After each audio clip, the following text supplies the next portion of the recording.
When any form of injustice is happening to you, it's going to upset you, rightfully so. As a lawyer, I'm regularly dealing with conflict, and I'm also regularly dealing with gaslighting on whether it's coming from opposing counsel or sometimes from my own clients, sometimes from judges, whatever. And it's very obvious to me that if I can't do my job effectively, injustice is going to result.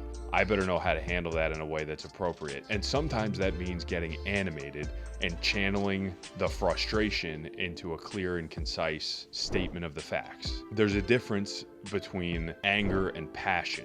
And when you're in a situation where you're facing an injustice that's being perpetrated on you as the victim of it, it's very easy to take that personally and allow anger to come into your soul, spirit, and mind in a way that boils over into psychotic behavior. And if you allow yourself to get there, you are defeating yourself and defeating your argument and defeating your position, because now the person on the other side is going to point their finger back at you and call you a psychopath, and you're more likely to degrade and lose your position totally. So having the ability, and this takes time and it takes patience with yourself, to figure out the best way that you can channel that frustration with the injustice that you're dealing with into an authentic response that may be passionate, and you may end up raising your voice a little bit, and you may end up saying some things that are hard truths for the other person to hear, but you say it in a way that is the truth, and you don't get knocked off the path by the way you're taking it personally, because you're not taking it personally, you're just trying to do the right thing and navigate the situation effectively.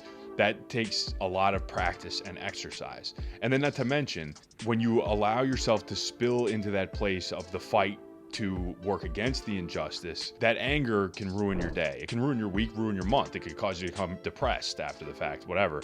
So, but when you're doing it and channeling it in a way that is like a genuine, passionate response, as opposed to letting it become about anger and fear and resentment and all the things that could result if you don't get your way, and rather take a rational approach to it that is a passionate response. Maybe you win, maybe you lose, whatever, but you're not going to be so derailed that it's going to ruin your day, week, month, or year. And the more you can exercise that muscle when you're facing an injustice in your own life, the better suited you're going to be to deal with them in the future.